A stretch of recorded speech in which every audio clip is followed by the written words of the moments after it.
الحمد للہ وکفا والصلاة والسلام علی عباده الذین اصطفى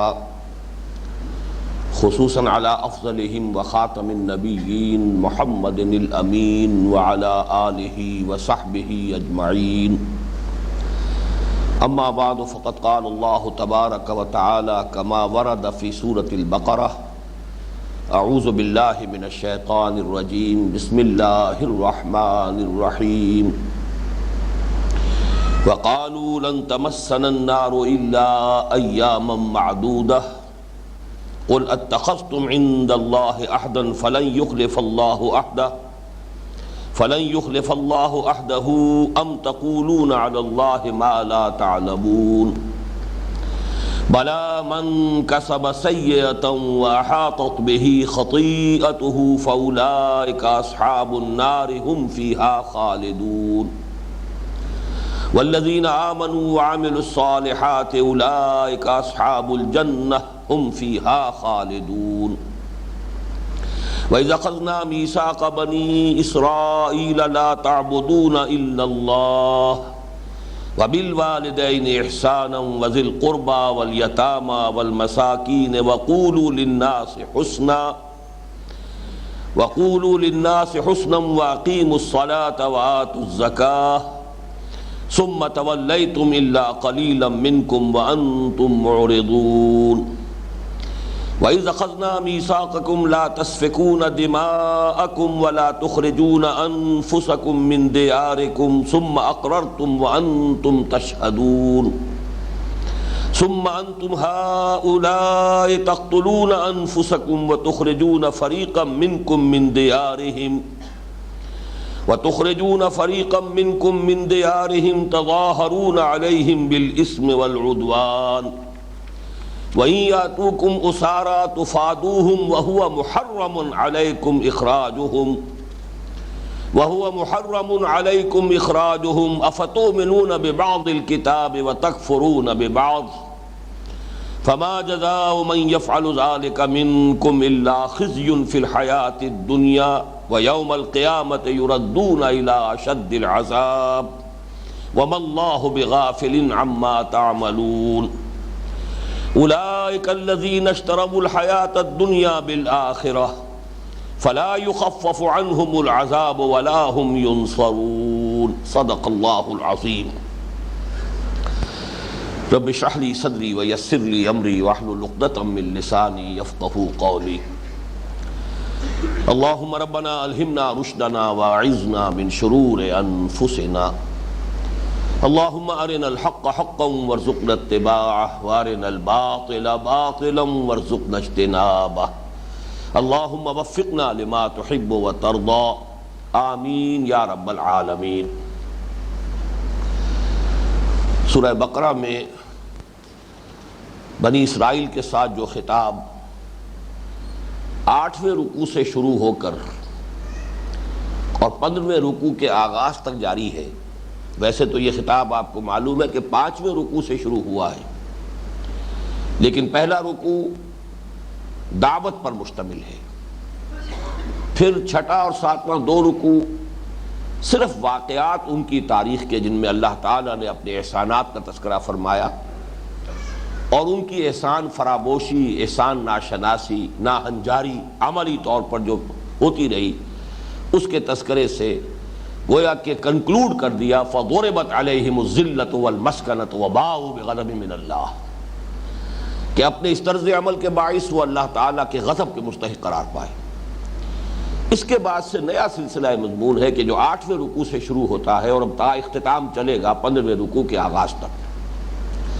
اس کا رنگ جو ہے وہ میں عرض کر چکا ہوں کہ اگرچہ اس میں بھی تنقید ہے بنی اسرائیل پر، لیکن اس طور سے ہے کہ صرف واقعات کا تذکرہ نہیں ہے بلکہ جنرلائز بھی کیا گیا ہے. اور زیادہ تر وہ چیزیں یہاں سامنے آ رہی ہیں یکے بعد دیگرے کہ جو امت مسلمہ میں بھی بعین ہی پیدا ہوئی ہیں، خواہ وہ اعتقادی گمراہیوں کے قبیل سے ہو اور خواہ عملی گمراہیوں کے قبیل سے ہو. یہ گویا کہ پیشگی تنبیہ ہے امت مسلمہ کو، امت محمد کو صلی اللہ علیہ وسلم، کہ کسی بھی مسلمان امت میں جب وہ زوال سے دوچار ہو جائے وہ جو علامہ اقبال کا کے الفاظ ہیں، زوال علم و عرفاں، نہ ہو نومید نومیدی زوال علم و عرفاں ہے۔ جب علم اور عرفان، اللہ کی معرفت، اللہ پر یقین، آخرت کا یقین،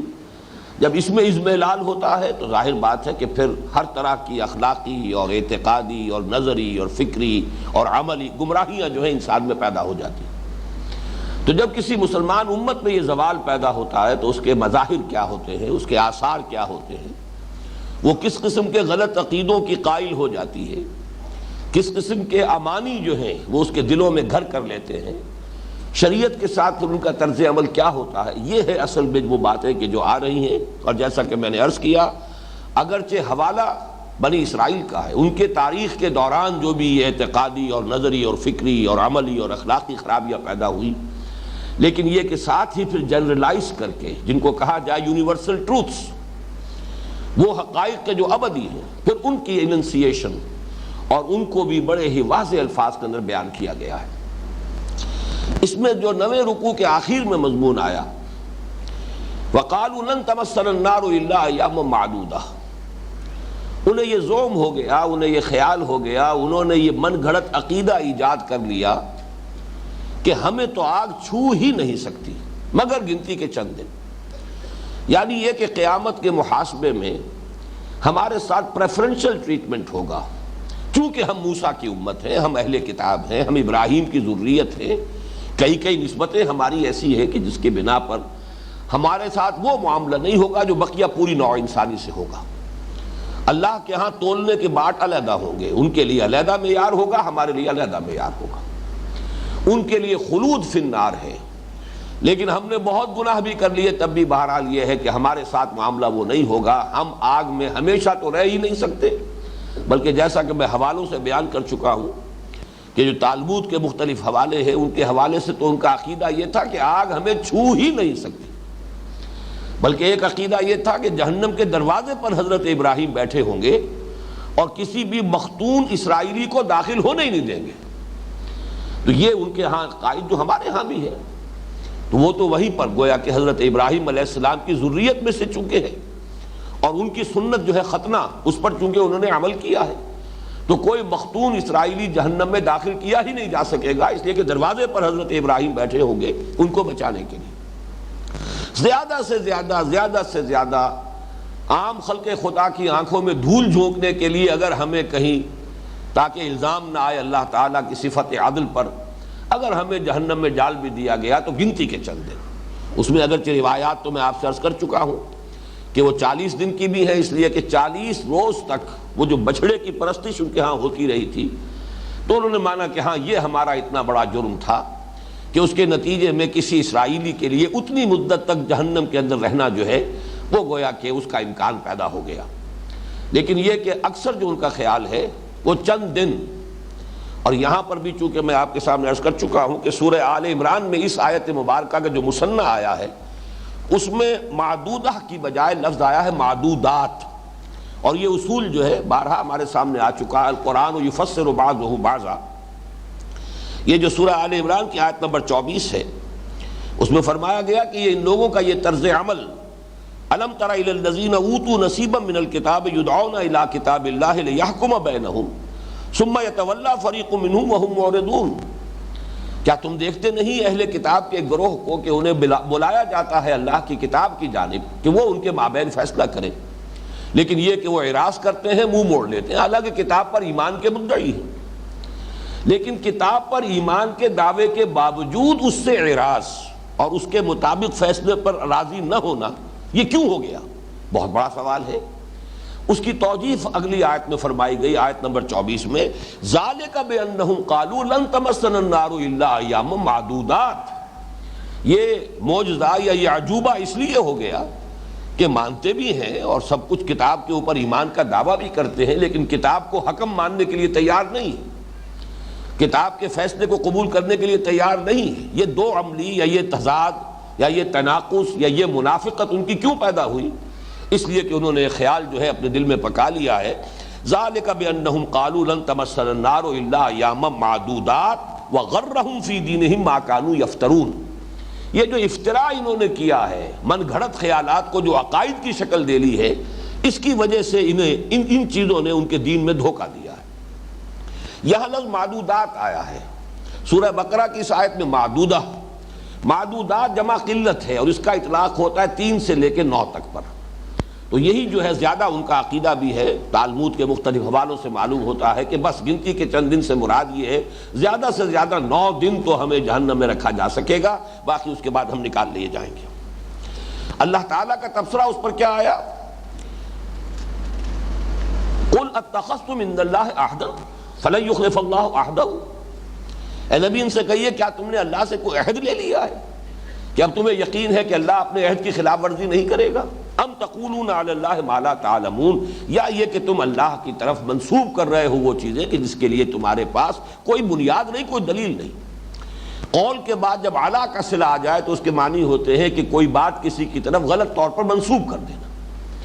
ایک بات آپ نے نہیں کہی ہے لیکن آپ کی جانب منسوب کر کے کہی جا رہی ہے کہ انہوں نے یہ بات کہی ہے، تو یہ گویا کہ قول اعلیٰ ہوگا، کسی پر افتراء بازی کرنا۔ ام تقولون علی اللہ ما لا تعلمون۔ اس کے بعد وہ آیت آئی بلا من کسب سیئۃ واحاطت بہ خطیئتہ فاولئک اصحاب النار هم فیہا خالدون۔ کیوں نہیں؟ جس کسی نے بھی کمائی جان بوجھ کر ارتکاب کیا ایک ہی بڑے گناہ کا، یہاں چونکہ سیئۃن ہے، تنکیر ہے، نکرہ ہے، نکرہ کے 2 مفہوم لیے جاتے ہیں، ایک تو یہ کہ ایک گناہ، کتاب ایک کتاب، کوئی کتاب، اور الکتاب وہ پھر معین کتاب ہو جائے گی، یا یہ کہ اس میں حشر کا مفہوم بھی ہو سکتا ہے، وہ جو ہے جمع کا بھی مفہوم دے سکتا ہے، الف لام اگر داخل ہو جائے، لیکن یہ کہ یہاں پر جب آئے گا نکرہ میں تو ایک، اور اس میں تفخیم کا پہلو بھی ہوتا ہے کہ بڑا گناہ، صغیرہ نہیں، کبیرہ گناہ۔ جس کسی شخص نے جان بوجھ کر متعمدن اگر ایک بھی کبیرہ گناہ کا ارتکاب کیا، وہ احاطت بہ خطیئتہ، اور اس کی خطا نے، اس کے گناہ نے اس کا احاطہ کر لیا، یہ ہے اصل میں لفظ جس پر غور کرنے کی ضرورت ہے۔ اور اسی پر پھر مفسرین نے، چاہے وہ متقدمین میں سے ہیں یا متاخرین میں سے ہیں، اس پر پوری توجہ کی ہے کہ یہ جو احاطہ ہے، اس سے مراد یہ ہے کہ گناہ جو ہے وہ اس انسان کو اس طور سے اپنے گھیرے میں لے لے کہ پھر دل میں ایمان کی کوئی رمق باقی نہ رہے، اس لیے کہ ایمان جو ہے وہ خود ایک بہت بڑی نیکی ہے، بہت بڑا نیک عمل ہے۔ اگر ایمان قلب میں موجود رہتا ہے تو پھر احاطہ کا جو ہے تقاضا پورا نہیں ہوتا۔ اس سے یہ بات نکلی کہ اگر قلب میں ایمان موجود ہے تو پھر اس صورت میں اس آیت مبارکہ کا اطلاق نہیں ہوگا، بلا من کسب سیئۃ واحاطت بہ خطیئتہ فاولئک اصحاب النار۔ ہاں جس پر کہ وہ گناہ اس درجے مستولی ہو جائے، اس کی خطا، اس کی گناہ گاری اتنا اس کا گھیراؤ کر لے کہ پھر اس کے دل میں ایمان کی رمق بھی نہ رہے، تو اس کے لیے فرمایا ہے فاولئک اصحاب النار هم فیہا خالدون، وہ آگ والے ہیں اور اس میں ہمیشہ ہمیشہ رہیں گے۔ اس کی طرف میں چاہتا ہوں کہ ذرا آپ تفصیل سے بات کو سمجھ لیں۔ چنانچہ اس کے بارے میں ہمارے متقدمین کا قول بھی یہی ہے، حضرت ابن عباس کا قول جو ہے، حضرت مجاہد جو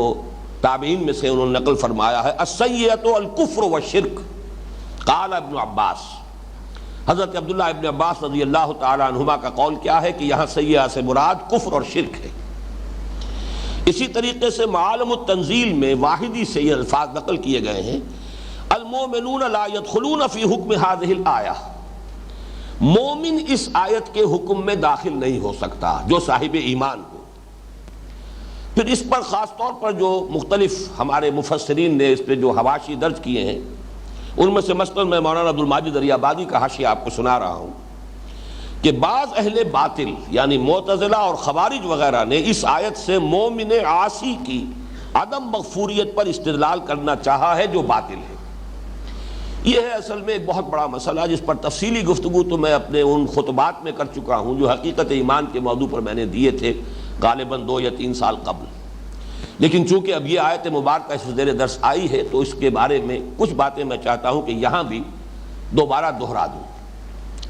اصل میں علماء کرام کو چونکہ یہ احتیاط ملحوظ رہتی ہے کہ کہیں مومن کے بارے میں یہ مغالطہ نہ ہو جائے۔ عقیدہ یہ ہے، اور میں بھی اس کا قائل ہوں، کہ اگر کسی شخص کے دل میں ایمان کی کوئی رمق ہے کسی درجے میں بھی ایمان ہے، تو پھر وہ اپنے گناہوں کے بقدر سزا پا کر جہنم سے نکال لیا جائے گا اور جنت میں داخل کیا جائے گا، اس لیے کہ ایمان بہت بڑی شے ہے، اس میں کوئی شک نہیں۔ لیکن یہاں اصل جو مغالطہ ہوتا ہے وہ کس بنیاد پر ہے؟ ایک ایمان حقیقی ہے اور ایک ایمان ہے قانونی اور ظاہری۔ ایک شخص کافر ہے، کھلم کھلا انکار کر رہا ہے، وہ تو کھلم کھلا کافر ہے، لیکن یہ کہ ایک شخص دعویٰ ایمان کا کر رہا ہے، قانوناً مسلمان ہے، اور اس اعتبار سے قانونی ایمان کا اطلاق بھی اس پر ہو جاتا ہے، لیکن دل میں ایمان غائب ہو چکا، دل سے ایمان رخصت ہو چکا، دل سے ایمان زائل ہو چکا۔ اس کیفیت کو اگر اس امکان کو سامنے نہیں رکھا جائے گا تو ان آیات کے اندر جو تنبیہ کا پہلو ہے، انذار کا پہلو ہے، جس سے کہ انسان اپنی اصلاح پر متوجہ ہو سکتا ہے، جس سے اسے جھرجھری آئے، جس سے اس پر کوئی تشویش اور فکر جو ہے اسے لاحق ہو جائے، وہ سارے اثرات زائل ہو جاتے ہیں۔ اس لیے کہ یہ بات اصل میں سمجھ لینی چاہیے کہ ہو سکتا ہے ایک شخص جو ہے وہ صاحب ایمان ہے، لیکن کسی گناہ پر اصرار کرتا ہے، گناہ پر گناہ کیے چلا جاتا ہے، مسلسل فہم کرتا ہے۔ ایک حال ایسا ہو سکتا ہے کہ ایمان اس کے دل سے بالکل زائل ہو جائے۔ اس کیفیت کو اگر نہیں تسلیم کریں گے کہ قانوناً تو پھر بھی وہ مسلمان رہے گا، قانوناً وہ مومن شمار کیا جائے گا، لیکن حقیقت کے اعتبار سے کافر ہو چکا۔ اور یہ بات سمجھ میں آتی ہے جب قرآن مجید میں نفاق کے بارے میں جو کچھ فرمایا گیا ہے، سورہ منافقون کی آیت نمبر 3، ذالک بانہم آمنوا ثم کفروا فطبع علی قلوبہم فہم لا یفقہون۔ یہ اس لیے کہ وہ ایمان تو لائے تھے، جیسا کہ میں نے حقیقت نفاق کے اپنے خطبات میں کئی مرتبہ واضح کیا کہ ایک تو نفاق ہوتا تھا شعوری، ایک شخص جان بوجھ کر محض دھوکہ دینے کے لیے ایمان لاتا ہے، جیسے کہ سورہ آل عمران کے اندر اس کا تذکرہ کیا گیا کہ یہود کی ایک سازش تھی، انہوں نے سازش کی کہ صبح کے وقت ایمان لے آؤ، آمنوا بالذی انزل علی الذین آمنوا وجہ النہار واکفروا آخرہ۔ اب صبح کے وقت ایمان لاؤ، ایمان کا اعلان کرو، حضور کی صحبت میں جا کے بیٹھو، دن بھر وہاں رہو، شام کو کہو جی ہم نے تو دیکھ لیا بہت قریب آ کر کچھ نہیں ہے، دور کے ڈھول سہانے تھے، کوئی حقیقت نہیں ہے، ہم تو واپس اپنے دین میں جا رہے ہیں، کفر کرو اور واپس آ جاؤ، تاکہ یہ اسلام کی اور ایمان کی جو ساکھ بن گئی ہے، جو گڈ ول بن گئی ہے کہ جو ایک مرتبہ چکھ لیتا ہے اس کی لذت اور اس کا ذائقہ، پھر وہ اس کو چھوڑنے کے لیے تیار نہیں ہوتا، یہ جو ساکھ ہے ایمان کی یہ ختم ہو جاتی۔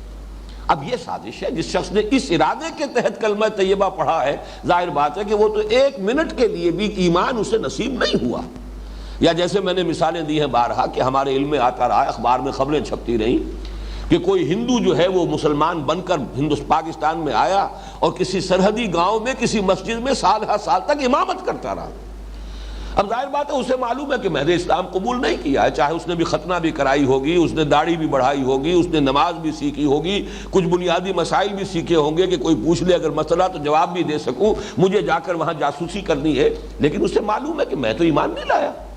میں تو جو تھا وہی ہوں، یہ صرف دھوکہ دینے کے لیے، جاسوسی کے لیے میں نے لبادہ اوڑھا۔ یہ شعوری نفاق ہوا،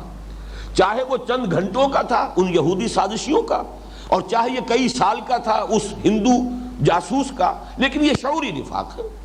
اس نے اسلام کا لبادہ صرف دھوکہ دینے کے لیے اوڑھا ہے۔ لیکن ایک نفاق وہ تھا، قرآن مجید بار بار اسی لیے کہتا ہے وَهُمْ لَا يَشْعُرُونَ وَهُمْ لَا يَشْعُرُونَ، یہ جو غیر شعوری نفاق ہے کہ ایک شخص ایمان لایا لیکن اب ایمان کے تقاضے پورا کرنے سے طبیعت گھبرائی اور پسپائی شروع ہو گئی اندر ہی اندر، یہ پسپائی اندر ہی اندر ہو رہی ہے، اور اس کی وجہ سے جو بھی ایمان کی رمق نصیب ہوئی تھی وہ اس کی پونجی ہاتھ سے جاتی رہی، اندر سے وہ چٹا کافر ہو چکا ہے، لیکن اوپر ونیئر لگی ہوئی ہے، وہ قانونی ایمان کی جو ہے وہ اس کے اوپر شرط پوری ہو رہی ہے، لہذا وہ مسلمان سمجھا جا رہا ہے۔ یہ اگر حقیقت سامنے نہ ہو تو اس آیت کے اندر جو ہمارے لیے ایک انذار کا پہلو ہے وہ در حقیقت وہ سرے سے پھر ہمارے اندر کوئی اس کی وجہ سے تشویش پیدا ہوگی ہی نہیں، کہ اعمال کی وجہ سے بھی ایسا ہو سکتا ہے کہ انسان جو ہے، اور اعمال بھی بہت سے اعمال نہیں، ایک کبیرہ گناہ بھی اگر اس کے اوپر مداومت ہے، اس پر تسلسل ہے، اسی پر ڈیرا لگا لیا گیا ہے، اسی پر انسان جو ہے اوڑھنا بچھونا بنا کر بیٹھ گیا ہے، تو ایک گناہ بھی انسان کے ایمان کو ختم کر کے اسے کفر کے حکم میں داخل کر سکتا ہے، چاہے قانونی اعتبار سے وہ مسلمان تسلیم کیا جا رہا ہو، جیسے کہ عبداللہ ابن ابی بھی آخری وقت تک قانونی طور پر مسلمان سمجھا گیا۔ اچھا، یہ جو منافقین کا تھا ایمان سے کفر کی طرف جانا، سورہ نساء کی بعض آیات سے جو بڑی خوبصورت اس کی تفصیل سامنے آتی ہے، وہ ایک دم نہیں ہو جاتا، بلکہ ایک شخص جب ایمان کی طرف بڑھتا ہے، پھر ایمان کے تقاضوں کو دیکھ کر گھبراتا ہے، پیچھے ہٹتا ہے، پھر وہ کسی وقت پھر طبیعت کے اندر آتا ہے، حضور کی صحبت میں بیٹھا ہے، کچھ قرآن پڑھا ہے، پھر طبیعت میں ایمان کی طرف جو ہے وہ میلان پیدا ہوا، پھر کچھ آگے چلا، پھر جب کوئی تقاضا مشکل آ گیا پھر پسپائی ہوئی۔ تو یہ جیسے ڈوبنے والا آدمی، ایک مرتبہ میں نے مثال دی تھی کہ کوئی شخص جب ڈوب رہا ہوتا تو ایک دم تہ میں نہیں بیٹھ جاتا، ڈبکیاں لگاتا ہے، نیچے گیا پھر اوپر آیا، پھر نیچے گیا پھر اوپر آیا، اور بین ہی وہی نقشہ جو ہے کھینچا گیا ہے سورہ نساء کی اس آیت میں، ان الذین آمنوا ثم کفروا ثم آمنوا ثم کفروا ثم ازدادوا کفرا لم یکن اللہ لیغفر لهم ولا لیہدیہم سبیلا بشر المنافقین بان لهم عذابا الیما۔ وہ لوگ جو ایمان لائے پھر انہوں نے کفر کیا، پھر ایمان لائے پھر کفر کیا، پھر کفر میں بڑھتے چلے گئے، جیسے کہ وہ ڈبکیاں لینے والا شخص ایک دفعہ نیچے گیا پھر اوپر آیا، پھر نیچے گیا پھر اوپر آیا، پھر جو گیا سو گیا، پھر وہ جا کر جو ہے تہ میں بیٹھ گیا۔ بعین ہی یہی معنوی سطح پر ہوتا ہے ایمان، پھر ایمان کے بعد کفر، کعبہ مجھے روکے ہے تو کھینچے ہے مجھے کفر، ایمان مجھے روکے ہے تو کھینچے ہے مجھے کفر، کعبہ میرے پیچھے ہے کلیسا میرے آگے، اسی تذبذب میں مذبذبین بین ذالک لا الہ ہؤلاء ولا الہ ہؤلاء، یہ کیفیت رہتی ہے کچھ عرصے، اس کے بعد آدمی جو ہے اس کفر کے اوپر، لیکن کفر معنوی، کفر حقیقی، کفر باطنی، کفر قانونی نہیں، قانونی طور پر پھر بھی مسلمان ہے۔ اس حقیقت کو سمجھ لیجئے تو پھر یہ آیات، لیکن چونکہ علماء کرام کو وہ جو اہل سنت کا اجماعی عقیدہ ہے اس کی حفاظت کرنی ہے، معتزلہ کے مقابلے میں اور خوارج کے مقابلے میں، چونکہ خوارج نے بہت بڑی گمراہی کا ارتکاب کیا کہ کبیرہ گناہ جس نے کیا وہ کافر ہو گیا، مرتد ہو گیا، جب مرتد ہو گیا واجب القتل ہے، اس کی جان اور خون بھی مباح، اس کا مال بھی مباح، اس کی عورت بھی جو ہے گویا کنیز کی حیثیت سے اب آپ اپنے گھر میں ڈال لیجئے، سب کچھ ہو گیا، وہ کافر ہو گیا اس لیے کہ اس نے کبیرہ گناہ کا ارتکاب کیا۔ یہ بہت بڑی گمراہی تھی اور تاریخ اسلام میں سب سے بڑی عظیم گمراہی یہی ہوئی۔ تو اس سے گھبراتے ہیں علماء اسلام کہ کہیں کسی کے ذہن میں اس قسم کی انتہا پسندی اور مغالطہ پیدا نہ ہو جائے۔ اسی طریقے سے معتزلہ نے ایک بن گھڑت شکل بنا لی ہے، منزلۃ بین المنزلتین، کہ ایک شخص نہ مسلمان ہے نہ کافر ہے تو کیا ہے بھائی؟ یہ بھی میں اس کی حقیقت پوری بیان کر چکا ہوں، میرے ان خطبات کے کیسٹس موجود ہیں، ان کو لے کر سنیے۔ حقیقت میں یہ گمراہیاں جو ہیں ان سے بچانے کے لیے اس قسم کی آیات کی جب تعویل کی جاتی ہے تو اس میں در حقیقت بات وہ اس نتیجہ یہ نکلتا ہے کہ پھر تاثیر ختم ہو جاتی ہے ان آیات کے اندر، پھر لوگوں کو لرزہ طاری کرنے والی جو ایک کیفیت ہے وہ ان کے اندر باقی نہیں رہتی۔ میں مثال آپ کے سامنے رکھ رہا ہوں اسی آیت مبارکہ پر، اب میں یہ باقی اور لوگوں کے حوالے نہیں دے رہا، آپ کو معلوم ہے کہ جو دیوبندی مکتب فکر کے مفسرین ہیں، علماء ہیں، ایک خصوصی ان کے ساتھ ایک بہرحال ایک ذہنی مناسبت ہے مجھے، اور خاص طور پر حضرت شیخ الہند کے بارے میں تو میرا قول ہے، میرا خیال ہے، بلکہ مجھے یقین کی حد تک ہے کہ 14ویں صدی ہجری کے سب سے بڑے مجدد اعظم حضرت شیخ محمود الحسن، وہ میرے نزدیک شیخ الہند جن کو کہا جاتا ہے، وہ مجدد اعظم تھے 14ویں صدی ہجری کی۔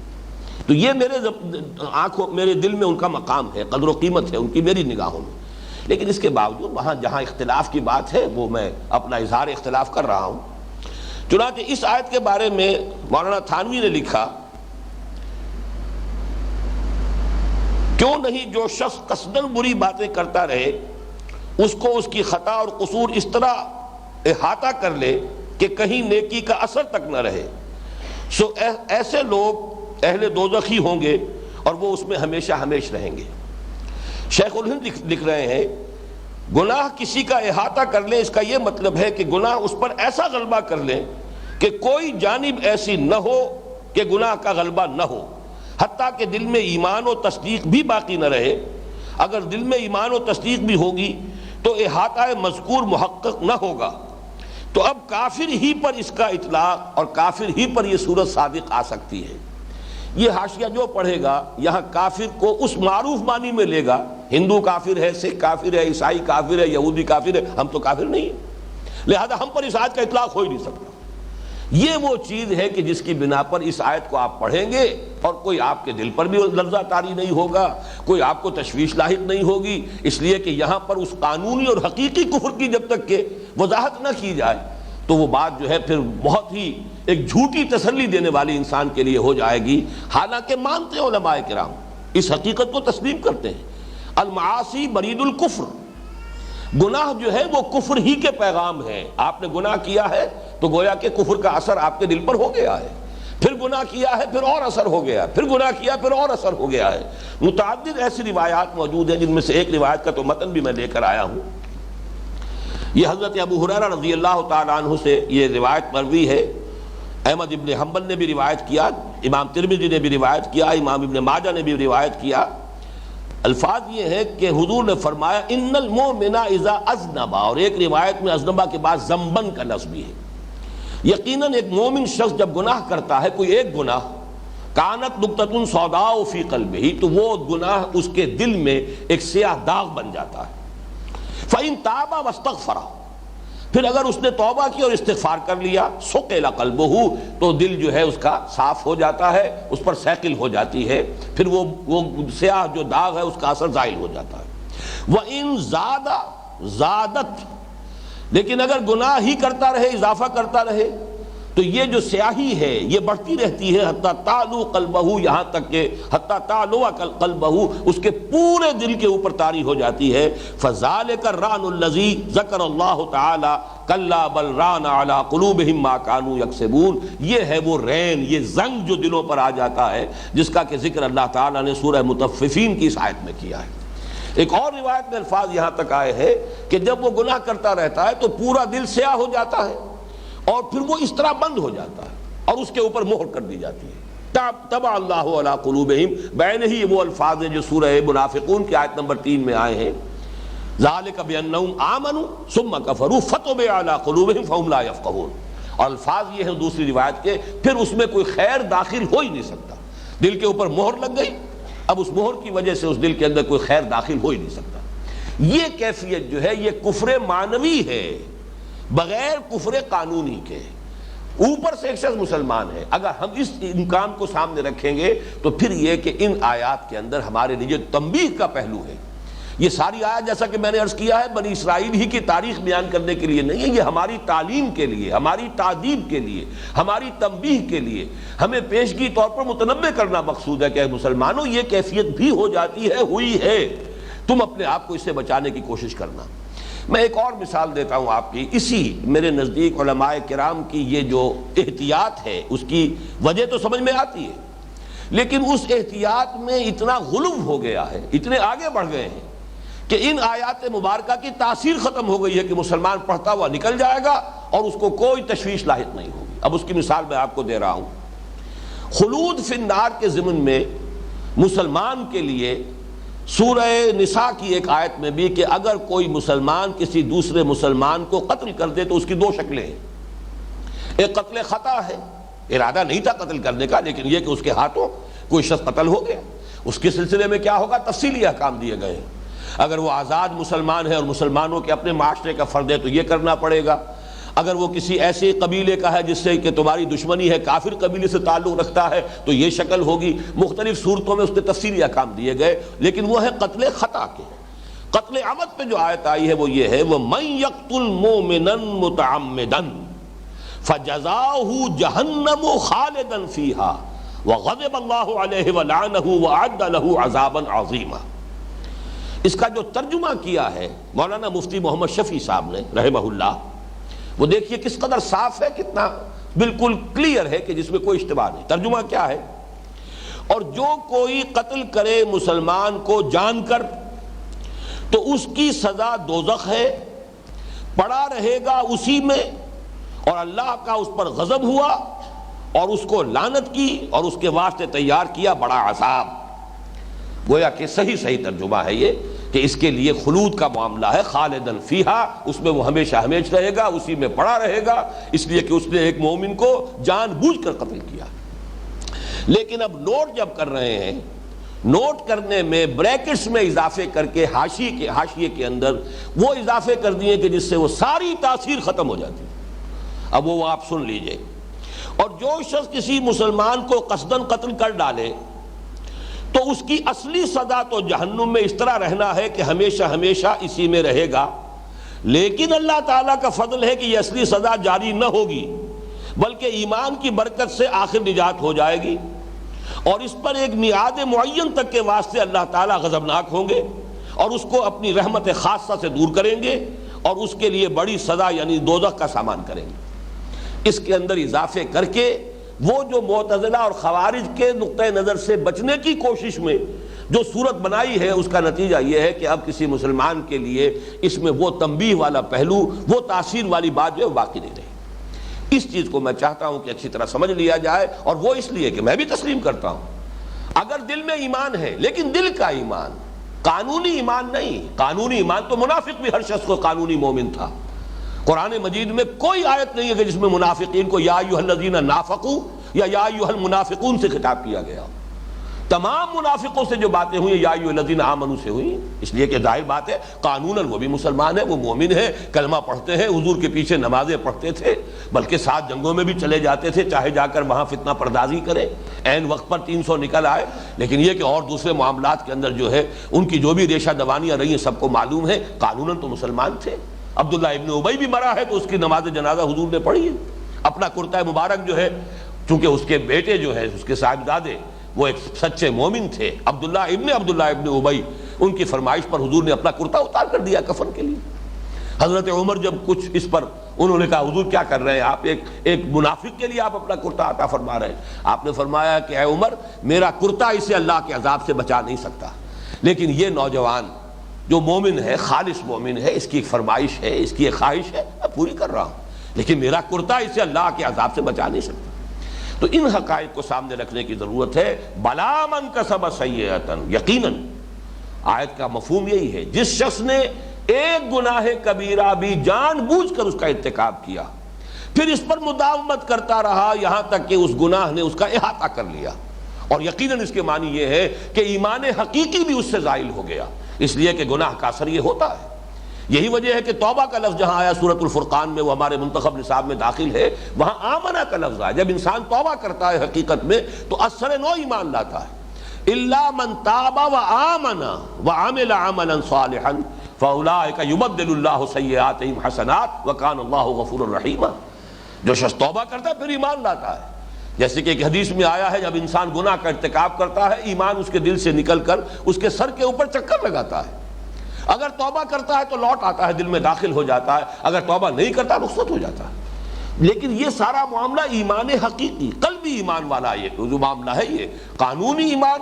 چاہے زانی ہو، چاہے شرابی ہو، چاہے چور ہو، چاہے ڈاکو ہو، وہ پہلے بھی مسلمان ہے بعد میں بھی مسلمان ہے، قانوناً وہ مسلمان رہتا ہے، گناہ کبیرہ کے ارتکاب سے کوئی شخص کافر نہیں ہو جاتا، مرتد نہیں ہو جاتا، قانونی اسلام اس کا برقرار رہے گا۔ البتہ حقیقی ایمان کا معاملہ اور ہے،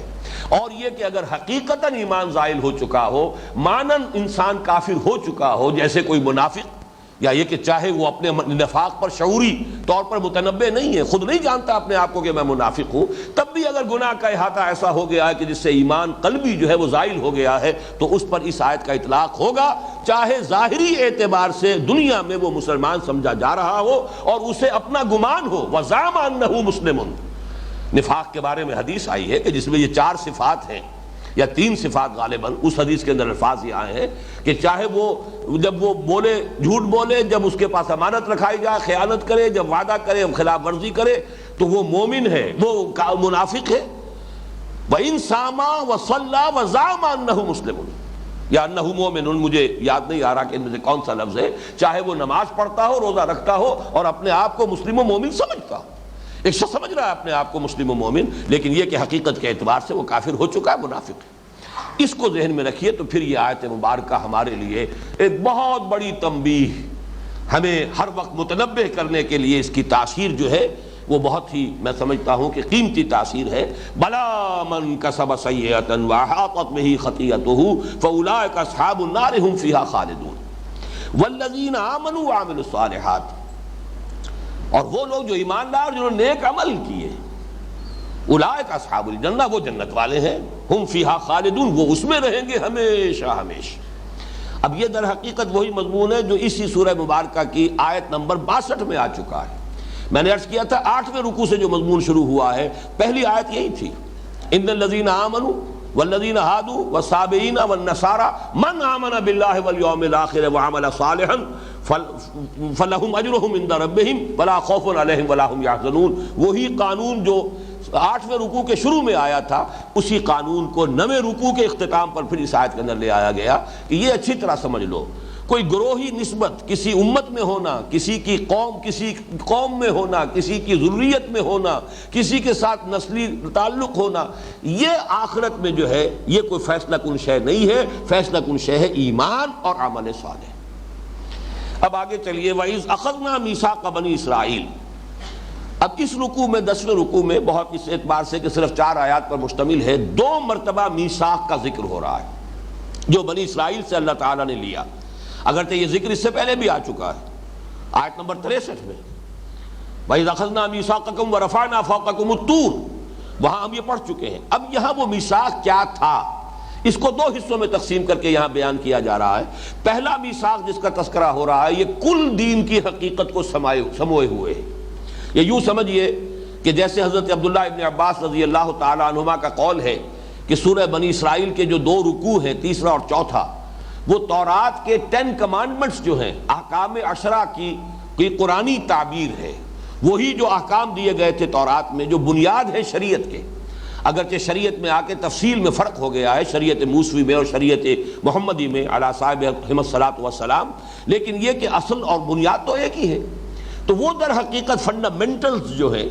وہ دیے گئے ہیں وہاں 2 رکوعوں میں،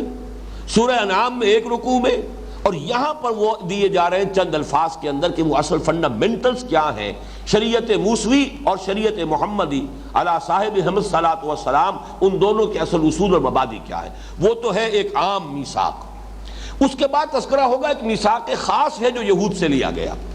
چونکہ خاص طور پر اس کے حوالے سے کسی مسلمان امت میں جو گمراہی پیدا ہوتی ہے، جو بڑے پیمانے پر ہمارے اندر پیدا ہوئی ہے، آج شاید ہی کوئی مسلمان ہو، میں دعوے سے کہتا ہوں، جو اس گمراہی سے بچا ہوا ہو۔ اس قدر یونیورسل گمراہی ہے، اس گمراہی کو بیان کرنا مقصود ہے، لہذا اس حصے کو علیحدہ کیا ہے، اس کو ایمفیسائز کرنے کے لیے۔ پہلا حصہ کیا ہے، وَإِذْ أَخَذْنَا مِيثَاقَ بَنِي اسرائیل، اور یاد کرو جب کہ ہم نے لیا تھا عہد بنی اسرائیل سے، وہ عہد کن امور پر مشتمل تھا، لا تعبدون الا اللہ، پہلی بات نہیں بندگی کرو گے اللہ کے سوا کسی کی۔ یہاں نوٹ کیجئے کہ اگرچہ یہ فعل مضارع ہے اور یہ انشائیہ نہیں ہے، خبریہ کلام ہے، تم نہیں بندگی کرو گے اللہ کے سوا کسی کی، لیکن اس سے مراد امر ہے، اور بسا اوقات یہ جو اخبار کی شکل ہوتی ہے لیکن مقصود اس سے امر ہوتا ہے، اس میں نہایت ایمفیسس بڑھ جاتا ہے، زور بڑھ جاتا ہے۔ آپ کسی سے کہتے ہیں ڈو اٹ، یہ فعل امر ہے، یو ول ڈو اٹ، اب اس میں جو زور ہے وہ ڈو اٹ میں نہیں ہے، you will do it, you have to do it. یہ جو انداز ہے یہ در حقیقت زور دینے کے لیے، تو فرمایا پہلی بات نہایت زور دے کر، لا تعبدون الا اللہ، ہرگز نہیں پوجو گے اللہ کے سوا کسی کو، نہیں بندگی اور پرستش کرو گے اللہ کے سوا کسی کی۔ نمبر 2 وبالوالدین احسان۔ آپ دیکھیے سورہ بنی اسرائیل کا جو میں نے حوالہ دیا تھا، وہاں 3 رکوع کی پہلی آیت کیا ہے، وَقَضَىٰ رَبُّكَ أَلَّا تَعْبُدُوا إِلَّا إِيَّاهُ وَبِالْوَالِدَيْنِ إِحْسَانًا۔ پھر وہاں تفصیل آئی ہے بالوالدین احسانہ کے ساتھ، بہت ہی وضاحت کے ساتھ گفتگو ہوئی ہے۔ یہاں چونکہ بڑے اختصار کے ساتھ، یوں سمجھیے کہ ایک ہی آیت میں در حقیقت وہ پورے دین کا لب لباب، جو بھی شریعت کے اصول اور مبادی ایک آیت میں لائے جا رہے ہیں، وہاں 2 رکوعوں میں ہے، سورہ انعام میں 1 رکوع میں ہے، لیکن یہاں ایک آیت میں ہے۔ یہی قرآن مجید کا اسلوب ہے کہ کہیں ایک بات جو ہے انتہائی مخفف کر کے اور مختصر کر کے اور اس کو سمو دیا جاتا ہے چند الفاظ میں، جیسے کہ دریا کو ہم کہتے ہیں محاورے میں کہ کوزے میں بند کر دیا گیا، کہیں اسی کی شرح و بست ہے، اس کو پھیلایا جا رہا ہے، اسی کا سمجھیے کہ مطول ورژن ہے، اور کہیں اس کا انتہائی اختصار کے ساتھ ہے۔ تو اختصار کی انتہائی مثال یہ ہے، وَإِذْ أَخَذْنَا مِيثَاقَ بَنِي إِسْرَائِيلَ لَا تَعْبُدُونَ إِلَّا اللَّهَ وَبِالْوَالِدَيْنِ إِحْسَانًا، والدین کے ساتھ حسن سلوک، نیک سلوک، ان کی خدمت، ان کی دلجوئی، ان کا ادب۔ فَلَا تَقُلْ لَهُمَا أُفٍّ وَلَا تَنْهَرْهُمَا وَقُلْ لَهُمَا قَوْلًا كَرِيمًا وَاخْفِضْ لَهُمَا جَنَاحَ الذُّلِّ مِنَ الرَّحْمَةِ وَقُلْ رَبِّ ارْحَمْهُمَا كَمَا رَبَّيَانِي صَغِيرًا۔ یہ چونکہ ہمارے منتخب نصاب میں درس شامل ہے، لہذا تفصیل میں یہاں جانے کی ضرورت نہیں، اسی کے تابع کیا ہے وَذِي الْقُرْبَى وَالْيَتَامَى وَالْمَسَاكِينِ۔ اور یہ کہ یہ نیک سلوک جو ہے یہ صرف والدین کے ساتھ نہیں، والدین تو اولاً اصلاً، اس لیے کہ ان کا تو احسان تم پر اتنا ہے کہ اللہ کے بعد سب سے بڑا احسان تم پر تمہارے والدین کا ہے۔ خالق حقیقی اللہ ہے، لیکن اس دنیا میں تمہاری پیدائش، تمہاری پرورش، اس کا سارا معاملہ جو ہے عالم اسباب میں وہ تو والدین کے ذریعے سے ہوا ہے۔ تمہارا وجود ان کے ذریعے سے ہے، پھر تمہاری پرورش ان کے ذریعے سے ہوئی ہے۔ اس حوالے سے اللہ کے بعد سب سے بڑا احسان والدین کا ہے۔ انشکر لی ولوالدیک، سورہ لقمان کے دوسرے رکوع میں جو فرمایا، شکر کرو میرا اور اپنے والدین کا۔ اتنا بریکٹ کیا گیا ہے 4 مقامات پر کہ اللہ کے حق کے ساتھ فوراً متصلاً والدین کا حق۔ یہاں پر بھی یہ بھی اسی کی ایک مثال ہے، لیکن یہ کہ جب کسی شخص کے اندر ادائے حقوق اور شکر کا جذبہ ہوگا تو اس کی اس نیکی اور نیک سرشت جو ہے اس کا ایک تقاضا خود بخود ہوگا کہ آگے بل کر وذی القربی والیتامی والمساکین، اور یہ کہ قرابت داروں کے ساتھ بھی حسن سلوک کرو۔ یہ سب احسان ہی کے تابع آ رہا ہے، حسن سلوک قرابت داروں کے ساتھ بھی، والیتامی اور یتیموں کے ساتھ، اور مساکین محتاج۔ مسکین سے مراد وہ شخص ہے جو کسی وجہ سے کوئی کم ہمتی ایسی ہو گئی ہے، وہ جسمانی ہو، نفسیاتی ہو، چاہے وہ صرف نیورستھینیا ہی ہے جس کی وجہ سے کہ اعصاب ڈھیلے پڑ گئے ہیں، آدمی کے اندر کام کرنے کا، محنت کرنے کا کی ہمت باقی نہیں رہی ہے، جو بھی ہو جائے، مسکنت کہتے ہیں اسے، کم ہمتی، بے ہمتی، یہ مسکنت ہے۔ تو جو بھی لوگ معاشرے کے اندر ایسے ہیں، اب تمہارے اوپر ان کے حقوق ہیں۔ سورہ بنی اسرائیل میں تو لفظ حق آیا ہے، وَآتِ ذَا الْقُرْبَى حَقَّهُ وَالْمِسْكِينَ وَابْنَ السَّبِيلِ، در حقیقت ان کا حق ہے تمہارے اوپر۔ یہاں وہ احسان ہی کے تابع ہو کر وَبِالْوَالِدَيْنِ إِحْسَانًا وَذِي الْقُرْبَى وَالْيَتَامَى وَالْمَسَاكِينَ وَقُولُوا لِلنَّاسِ حُسْنًا، اور لوگوں سے اچھی بات کرو۔ حسن کلام یہ خود اپنی جگہ پر ایک بہت بڑی نیکی ہے۔ ایک حضور کی حدیث ہے صلی اللہ علیہ وسلم، تبسمک فی وجہ اخیک صدقۃ، اپنے بھائی کے ساتھ اگر کشادہ روئی کے ساتھ ملاقات کرتے ہو، اگر خندہ پیشانی کے ساتھ ملاقات کرتے ہو، اس کو دیکھ کر تمہارے ہونٹوں پر مسکراہٹ آ جائے، یہ بھی صدقہ ہے۔ اس لیے کہ جو آپ سے ملنے آیا ہے، آپ نے اسے ویلکم کہا، اس سے آپ بجائے ترش روئی کے خندہ پیشانی کے ساتھ ملے، اس سے اس کا بھی انبساط ہوگا۔ لیکن یہ کہ اگر معاملہ عبوساً قمطریرہ بن کر آپ نے اسے ویلکم کہا تو وہ بھی اب گھبرائے گا، میں خامخواہ کاہے کو آ گیا، پچھتائے گا۔ تو اس سے یہ کہ یہ جو خندہ روئی ہے اور یہ انسان خندہ پیشانی کے ساتھ اپنے بھائی سے ملاقات کرتا ہے، حضور نے اسے صدقے سے تعبیر کیا، تبسمک فی وجہ اخیک صدقۃ۔ تو یہاں پر بھی قولوا للناس حسنا، ایک تو یہ کہ عام قول، معاشرے کے اندر اچھی بات کہو، اس میں مراد امر بالمعروف بھی ہو سکتا ہے، لوگوں سے کو بھلائی کی تلقین کرو، بھلے مشورے دو، نیکی کی طرف دعوت دو، دعوت الی الخیر، وہ تمام چیزیں اگر قولوا للناس حسنا کو عام پر رکھا جائے، الفاظ کا جو عموم ہے، تو اس میں ساری چیزیں آ جائیں گی۔ لیکن یہ کہ ایک اس میں خاص نقطہ یہ ہے کہ یتیم اور مسکین، ان کے ساتھ اگر آپ کسی وقت کوئی بات ان کے ساتھ تعاون نہیں کر سکتے، تب بھی کم سے کم نرم بات کر کے ان کے دل کو تو ہاتھ میں لینے کی کوشش کرو، جھڑکو نہیں۔ اما السائل فلا تنہر، چنانچہ قرآن مجید میں سورہ نساء کی آیت نمبر 5 میں بھی قولوا لهم قولا معروفا، یعنی یہ کہ اگر سائلین آ گئے ہیں یا کوئی سفہاء ہے، کم سمجھ لوگ ہیں، معاشرے کے ہیں جو وہ اپنی ذمہ داریوں کو اب نہیں سمجھ رہے، نہیں ادا کر پا رہے، تو ان کے ساتھ یہ ہے کہ جو بھلائی کر سکتے ہو کرو، اور یہ کہ ان کے ساتھ بات تو کم سے کم جو ہے وہ نرمی کے ساتھ کرو، قولا معروفا۔ پھر یہی بات جو ہے آیت نمبر 8 میں بھی آئی ہے، قولا معروفا۔ آیت نمبر 9 میں سورہ نساء میں وَلْيَقُولُوا قَوْلًا سَدِيدًا، کہیں معروف کا لفظ آیا، کہیں سیدھی بات کرو۔ سورہ بقرہ میں فرمایا گیا قول معروف ومغفرۃ خیر من صدقۃ یتبعها اذى، کہ کسی کے ساتھ بات اچھی کی جائے، اور اگر اس نے کہیں سائل نے یا کسی آپ کے قرابت دار نے آپ کے ساتھ جو ہے درستی کے ساتھ بھی کلام کیا ہے،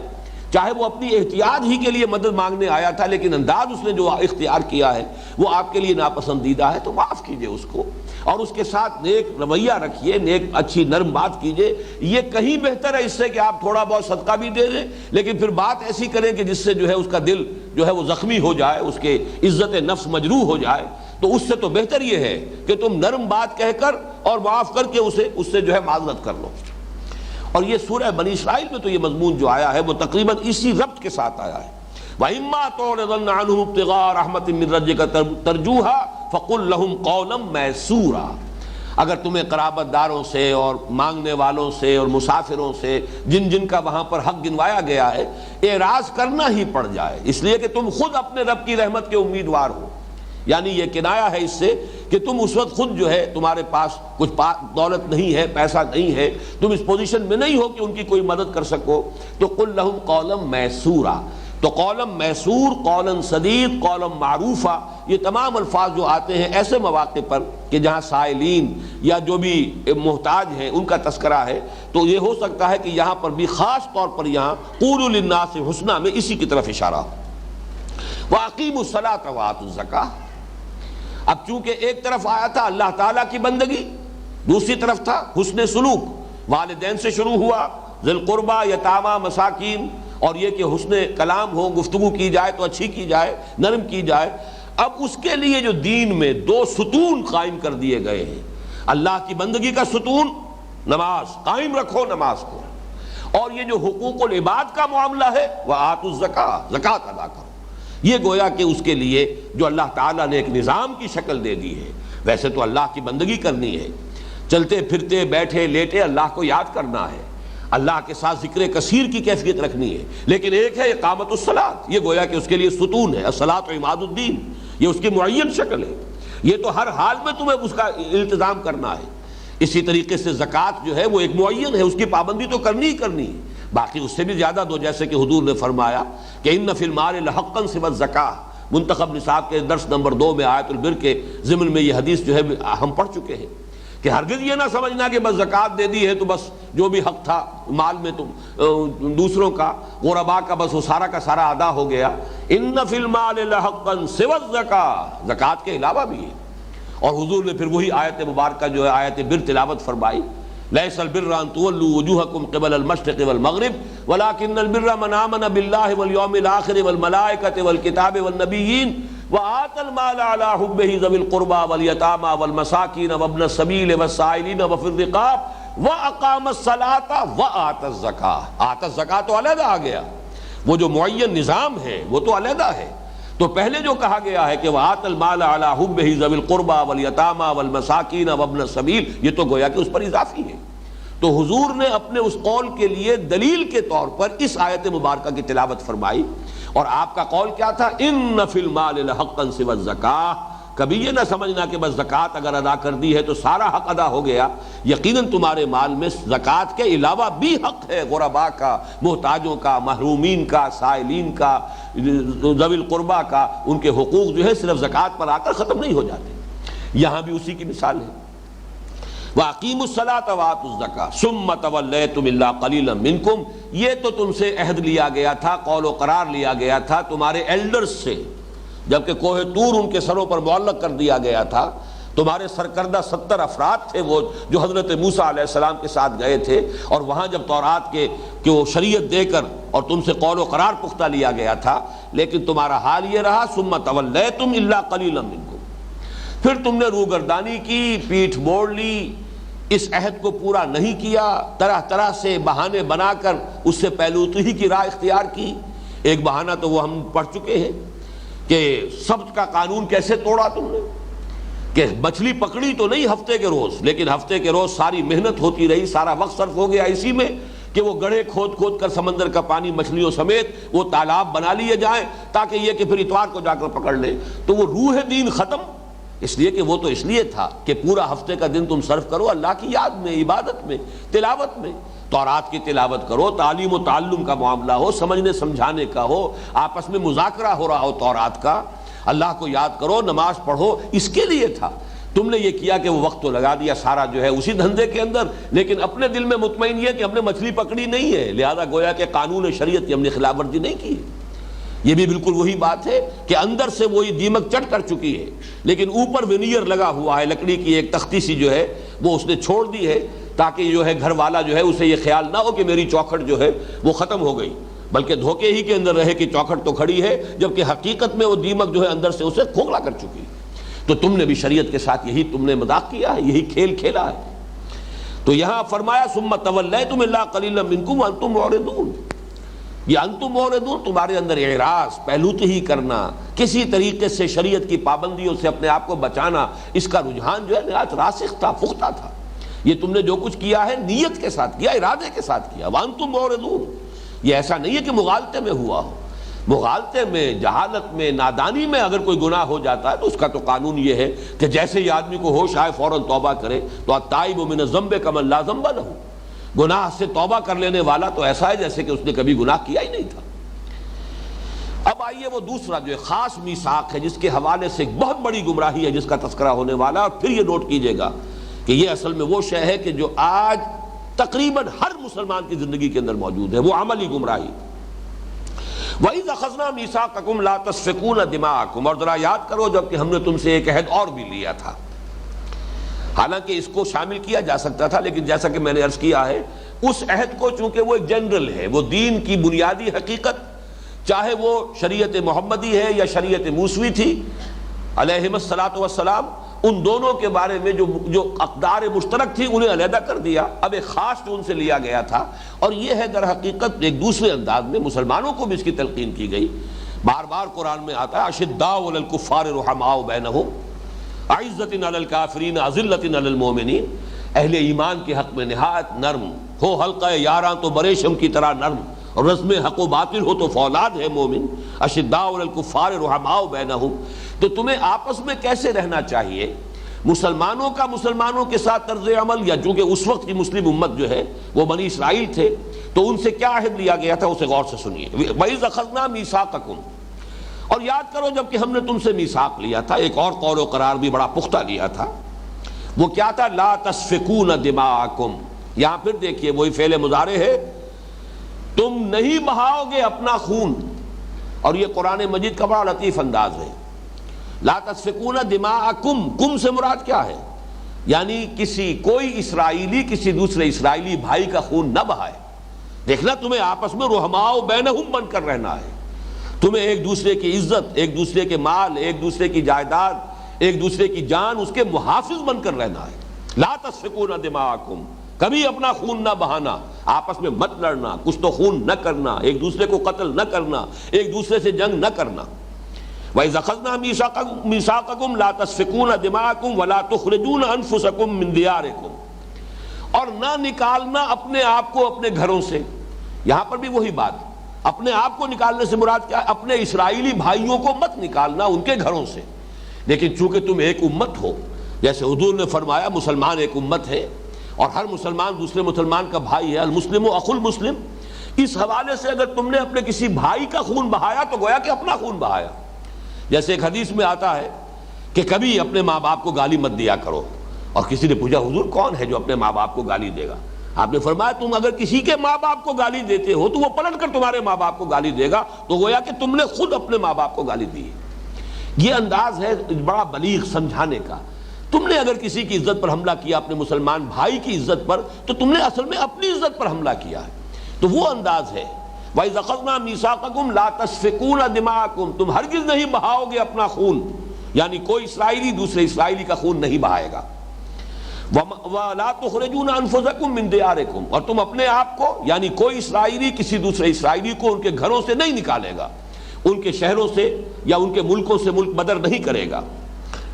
ثُمَّ أَقْرَرْتُمْ وَأَنْتُمْ تَشْهَدُونَ، پھر تم نے اس پر اقرار کیا، مانا، اور تم اس پر پورے طور پر گواہ بنے. تشہدون کے دونوں مفہوم ہو سکتے ہیں کہ گویا کہ جو اس وقت حضور کے زمانے میں اور نزول قرآن کے زمانے میں یہودی موجود تھے کہ تم خود گواہ ہو کہ یہ قول و قرار ہوا تھا.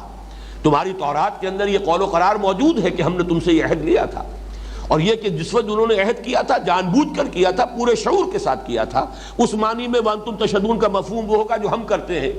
کوئی اقرار نامہ لکھتا ہے تو میں بقائمی ہوش و حواس یہ اقرار کر رہا ہوں، تو یہ گویا کہ وانتم تشہدون میں ادھر اشارہ ہو رہا ہے. تم نے خوب سوچ سمجھ کر اللہ کے ساتھ جو قول و قرار کر رہے تھے اس کی ذمہ داریوں کے پورے شعور کے ساتھ، احساس کے ساتھ تم نے اللہ سے یہ عہد کیا تھا. ثم انتم ہؤلاء، پھر یہ تم ہی لوگ ہو، تقتلون انفسکم، اپنے آپ کو قتل کرتے ہو، یعنی تم باہم ایک دوسرے کا خون بہاتے ہو. تمہارے مابین خانہ جنگیاں ہوتی ہیں، یہودی یہودی کو قتل کرتا ہے، اسرائیلی اسرائیل کو قتل کرتا ہے. وَتُخْرِجُونَ فَرِيقًا مِّنكُم مِّن دِيَارِهِمْ، اور نکالتے ہو اپنے ایک گروہ کو ان کے گھروں سے.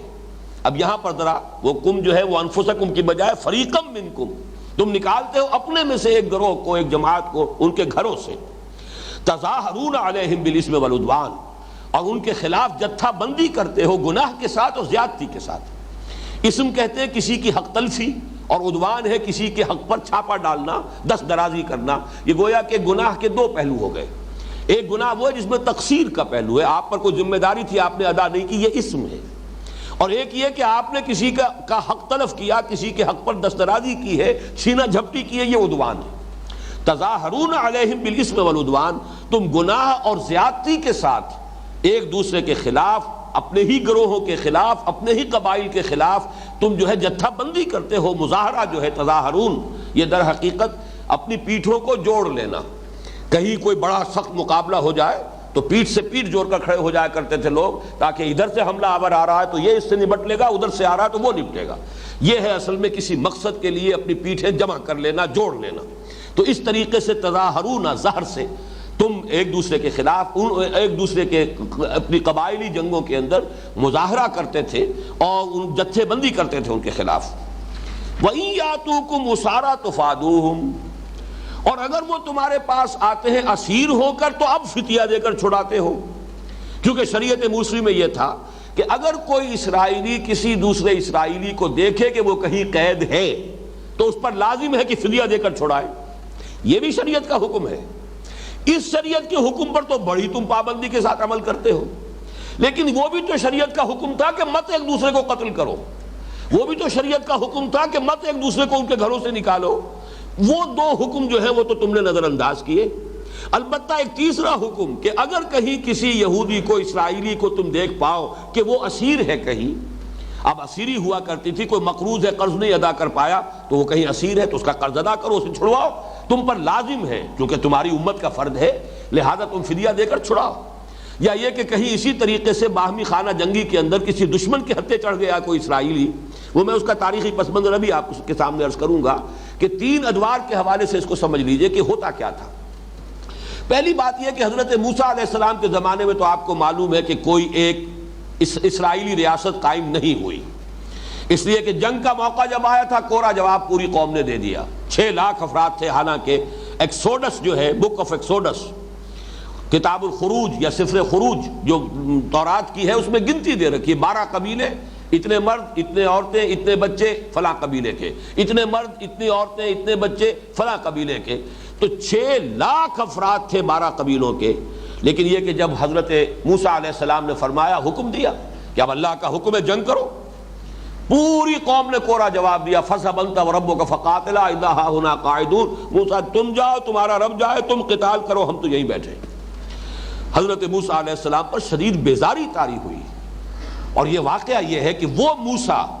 جس نے ایک اسرائیلی کی محبت میں اور اس کی مدد کرتے ہوئے ایک قبطی کو ایک گھوسا لگایا تھا اور وہ اس کی جان نکال دی تھی، یہ سورہ قصص کے اندر پورا واقعہ موجود ہے کہ ایک قبطی جو تھا، اصل مصری،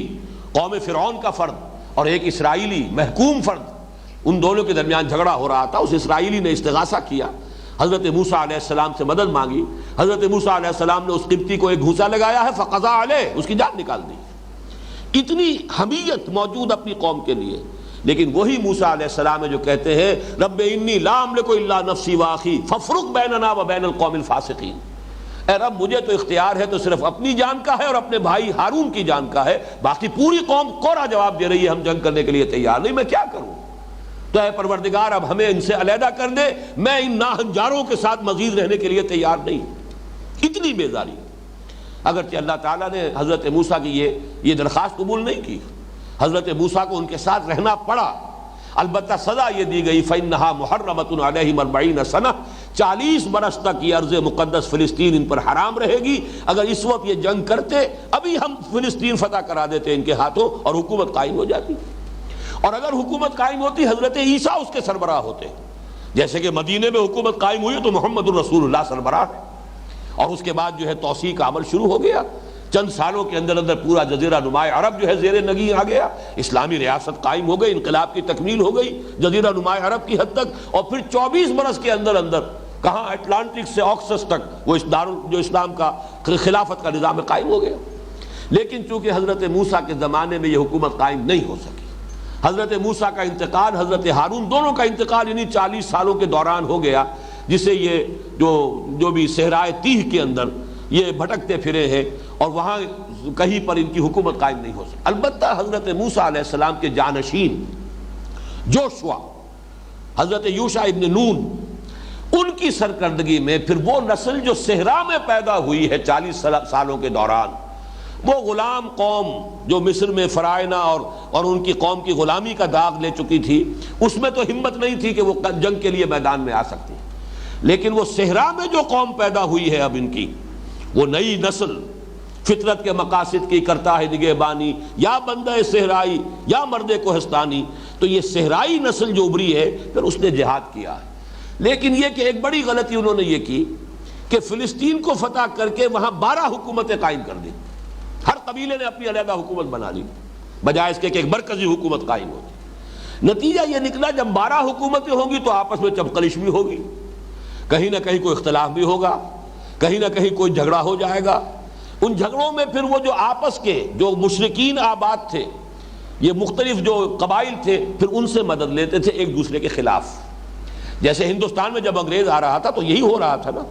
کہ چاہے مسلمان نواب تھے مختلف ریاستوں کے اور چاہے ہندو تھے، آپس کی جنگوں میں کوئی کسی سے مدد لے رہا ہے، کوئی انگریز سے مدد لے رہا ہے، اپنے کسی مقامی جو ہے دشمن کے خلاف، ہوتے ہوتے انگریزوں ہی نے پورے ملک پر قبضہ کر لیا۔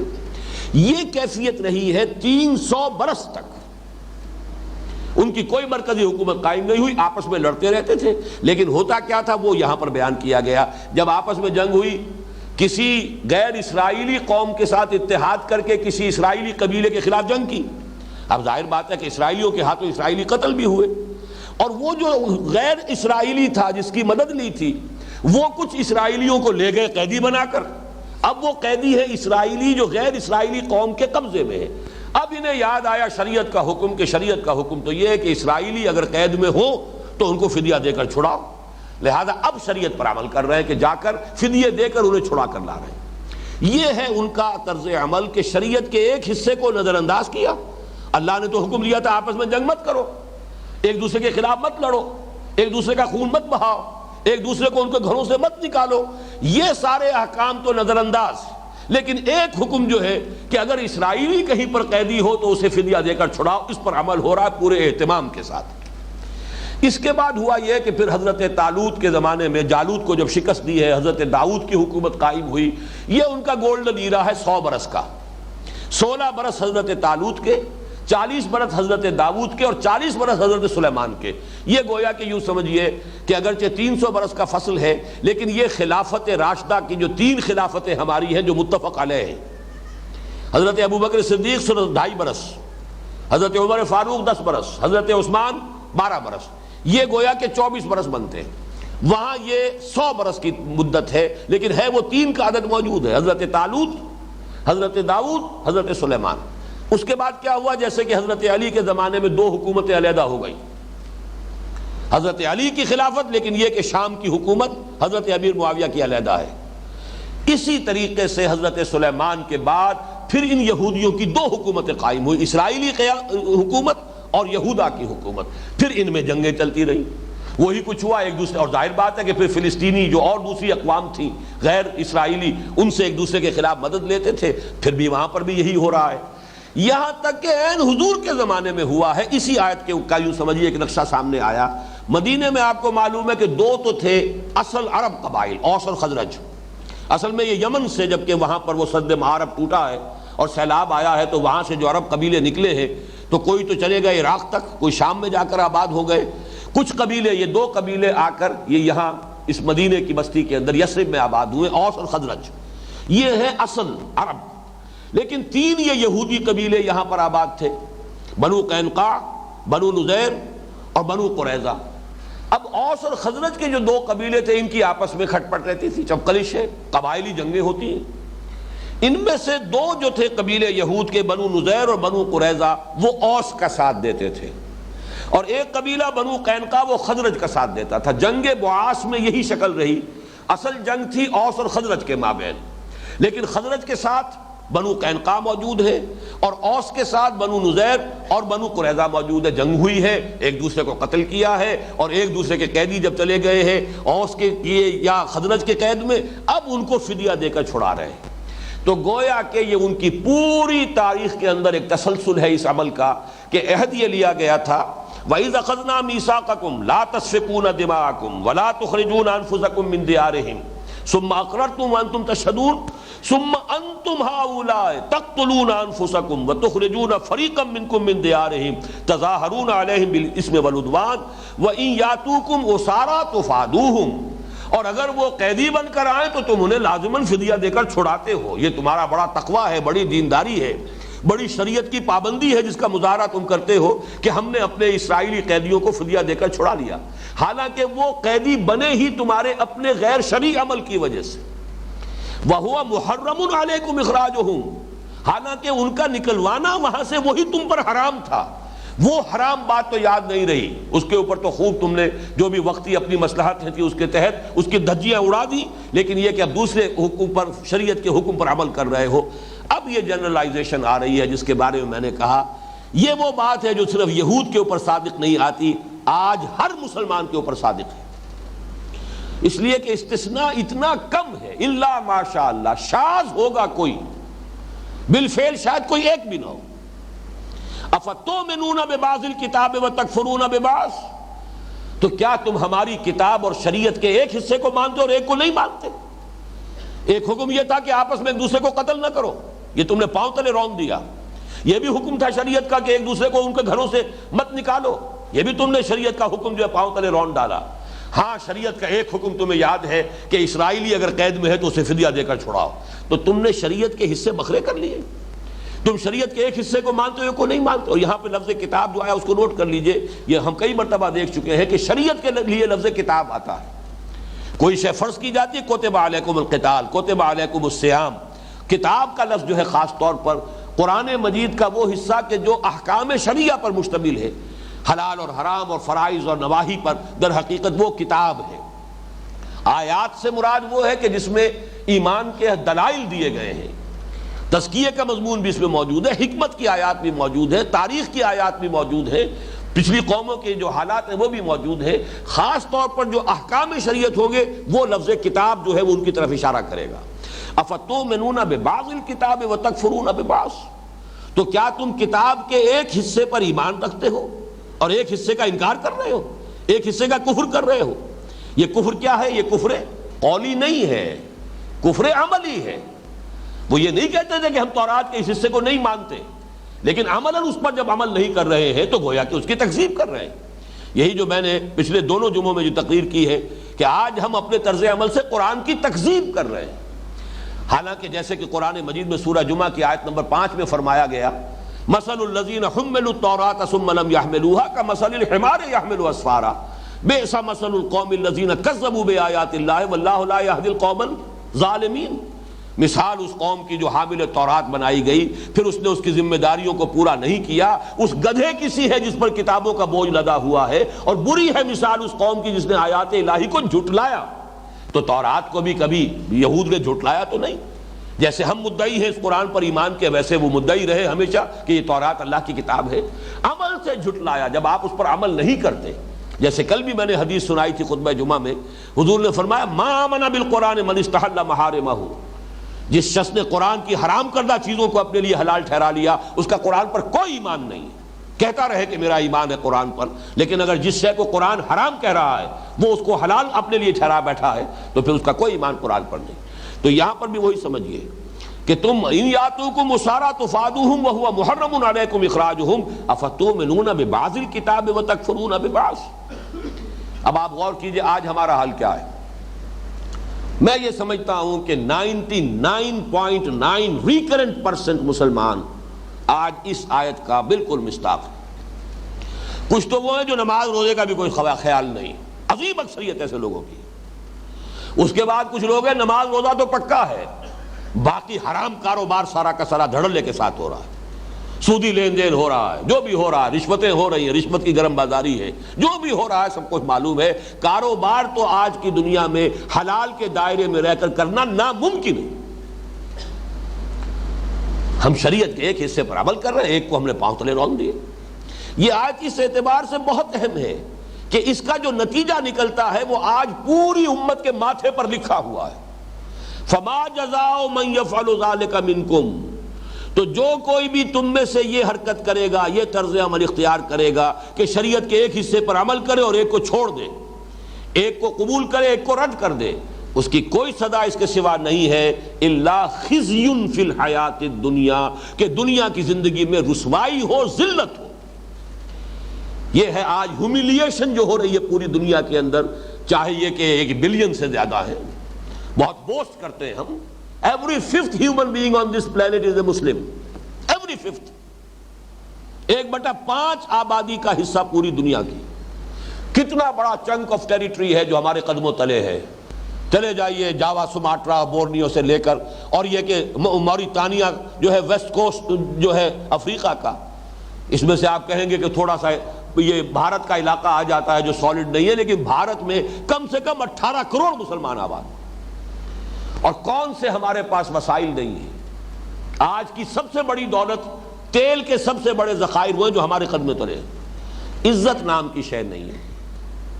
کوئی وہ G7 میں تو کون ہوگا، G15 میں بھی نہیں ہے۔ کسنمی پرست کے بھیا کیس تھی، ہمارے مسائل وہ آپس میں طے کر لیں گے، ہماری قسمتوں کے فیصلے وہاں ہو جاتے ہیں۔ ہمارے تو ٹیکسیشن پالیسیز جو ہے وہ وہاں سے ڈکٹیٹ کرائی جاتی ہیں۔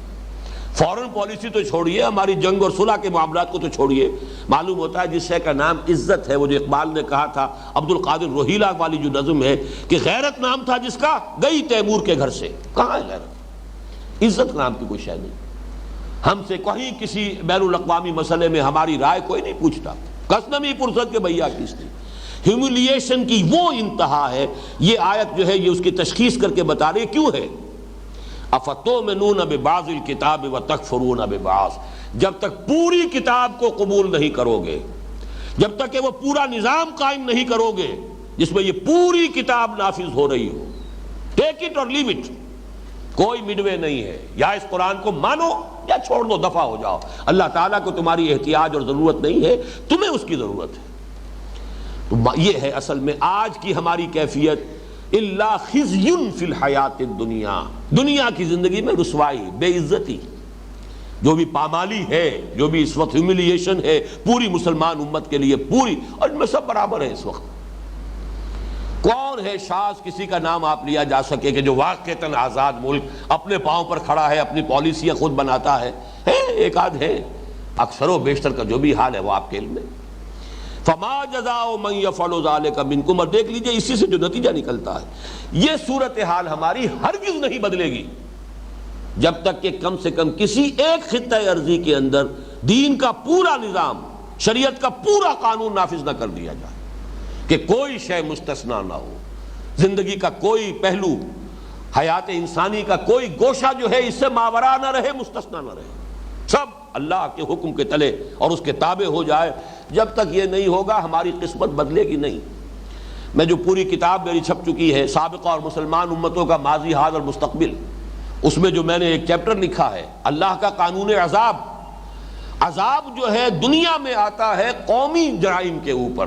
انفرادی حساب کتاب اللہ کے ہاں ہوگا، وہ یہاں نہیں ہوتا۔ آخرت کا حساب کتاب انفرادی ہے،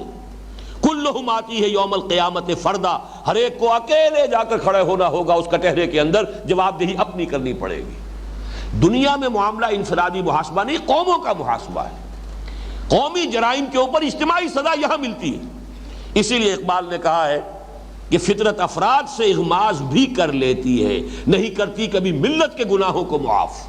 افراد سے اغماض اس لیے کر لیتی ہے کہ وہ تو آخرت کا معاملہ ہے، وہاں آ کر ہر ایک کو پورا پورا حساب کتاب مل جائے گا، ہر ایک کا کارنامہ زندگی اس کے سامنے ہوگا۔ اقرا کتابک کفی بنفسک الیوم علیک حسیبا، لو بھائی خود ہی اپنا حساب دیکھ لو، تم ہی کافی ہو، تم ہی جمع جوڑ کر لو، کسی اور کی محاسب کی ضرورت ہی نہیں۔ لیکن اجتماعی معاملات یہاں طے ہوتے ہیں، اور وہی ہے جو ہمارے ساتھ ہو رہا ہے۔ ضربت علیہم الذلۃ والمسکنۃ وباؤوا بغضب من اللہ، میں نے اپنی اس کتاب میں یہی تو لکھا ہے۔ اس آیت کے مصداق تو آج مسلمان ہیں، یہودی تو نہیں ہے۔ یہودی کل 14 ملین ہے اس وقت دنیا کے اندر، 1.5 کروڑ بھی پورا نہیں، ہم اس سے 100 گنا ہیں، لیکن اس کا اثر، اس کا نفوذ، پوری دنیا کا مالیاتی نظام، پھر یہ کہ دی سول سپریم پاور آن ارتھ، وہ فرنگ کی رگے جہاں پنجہ یہود میں ہے وہ ان کے قبضے میں ہے، وہ پالیسیز ڈکٹیٹ کرا سکتے ہیں، امریکہ کو کراتے ہیں۔ کانپتا ہے صدر امریکہ کا کہ کہیں یہ یہودی لابی جو ہے کہیں میرے خلاف کوئی اسکینڈل نہ اٹھا دے، اور ہر ایک کے خلاف اتنا مواد ان کے پاس موجود ہوتا ہے جب چاہے چٹکیوں میں اڑا دے۔ ذرا سا اگر ٹرن لے لے، بش نے ذرا سا ٹرن لیا تھا جو اس کا حشر کروایا ہے، حالانکہ اتنا بڑا ہیرو، جتنی بڑی اس نے یوں سمجھیے کہ امریکہ کے لیے، اور جس طریقے سے دبایا ہے عراق کا جو بھرکس نکالا ہے، اور جس طرح جا کر امریکن فورسز کو جہاں پر کہ بیسز نہیں دے رہے تھے، نہ سعودی عرب بیس دے رہا تھا انہیں، نہ امارات والے انہیں دینے کے لیے تیار تھے، اب وہاں پر ان کے اڈے بن گئے، پورا تیل کا جو ذخیرہ ہے وہ ان کے قبضہ و اختیار میں ہے۔ اس کے باوجود یہودیوں سے ذرا سے ہٹ کر اگر اس نے کوئی ایک بات کی ہے، پتہ چاک، کوئی حیثیت ہی نہیں۔ پوری کتابیں لکھی گئیں، دی ڈیئر ٹو اسپیک۔ ذرا سا کسی نے اگر یہودیوں کے خلاف کبھی اگر لب کشائی کی ہے، بڑے سے بڑے پولیٹیکل لیڈر کا جو ہے اس کا جو کیریئر ہے وہ آنن فانن ختم کر دیا گیا۔ اس قدر اثر و رسوخ ہے۔ وہ ہے کل 14 ملین، 1.5 کروڑ۔ تو ضربت علیہم الذلۃ والمسکنہ کہاں ہے؟ آج کا یہودی اس کا مصداق نہیں ہے، آج ہم مصداق ہیں اس کے۔ ضربت علیہم الذلۃ والمسکنۃ وباؤوا بغضب من اللہ۔ یہ صورتحال بہرحال اس کو بدلنا بھی ہے، اس کا جو اینڈ رزلٹ ہے وہ کچھ اور آئے گا، لیکن یہ کہ میری گفتگو کا اس وقت وہ موضوع نہیں ہے، وہ تو میری اس کتاب میں موجود ہے۔ اس آیت پر غور کیجئے کہ یہ طریقے ہوتے ہیں شریعت کو ماننے والوں میں جب اضمحلال ہوتا ہے، یا تو جیسے وہ سبت والوں نے کیا، حکم پر عمل کر رہے ہیں لیکن روح غائب،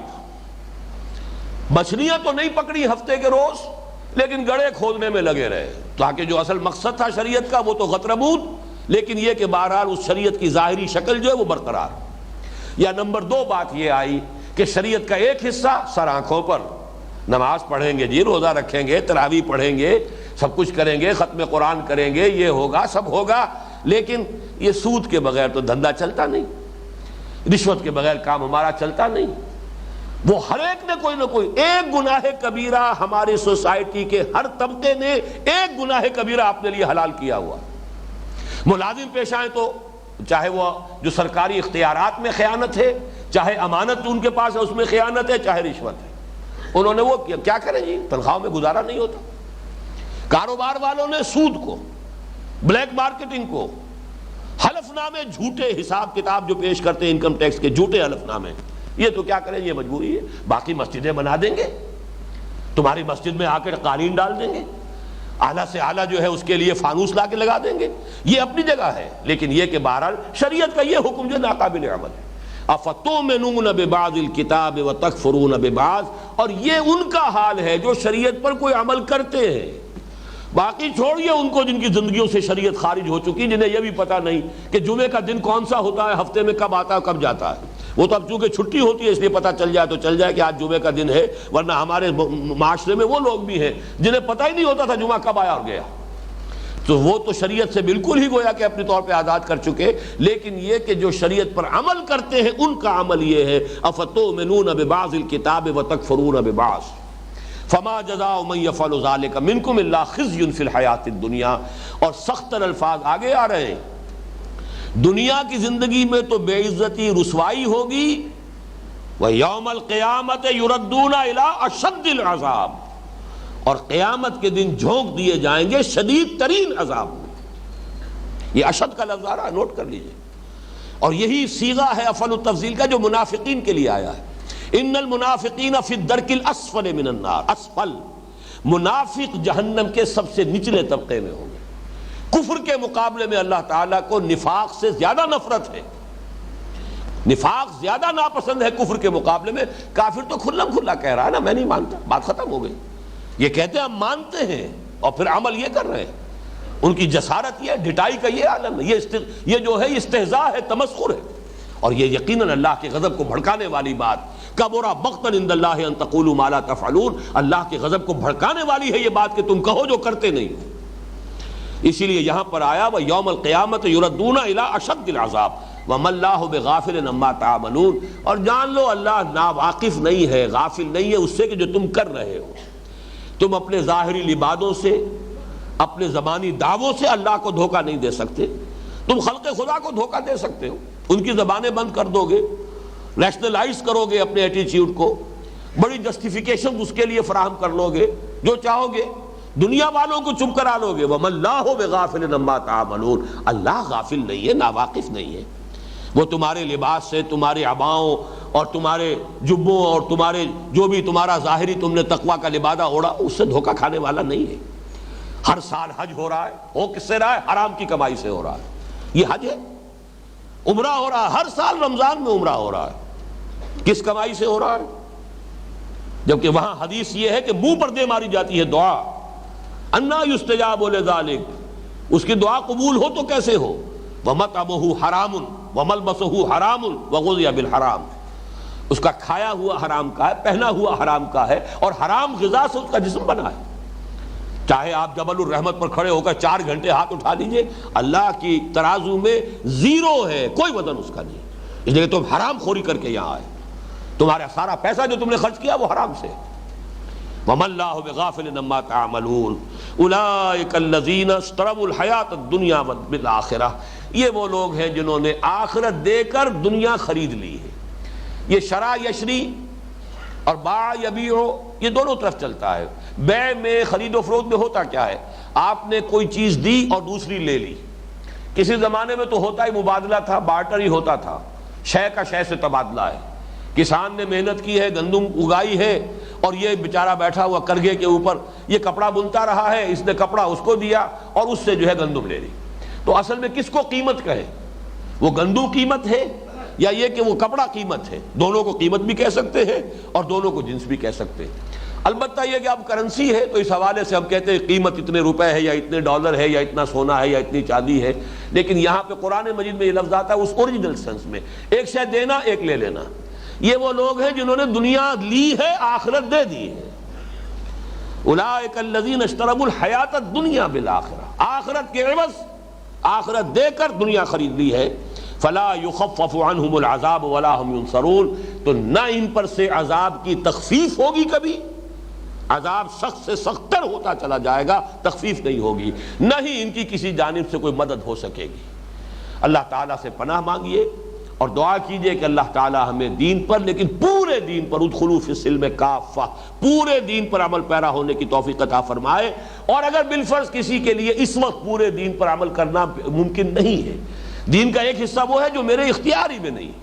میرے اختیار میں نہیں ہے کہ چور کا ہاتھ کاٹ سکوں جب تک کہ نظام نہ بدلے اور یہ قانون نافذ نہ ہو.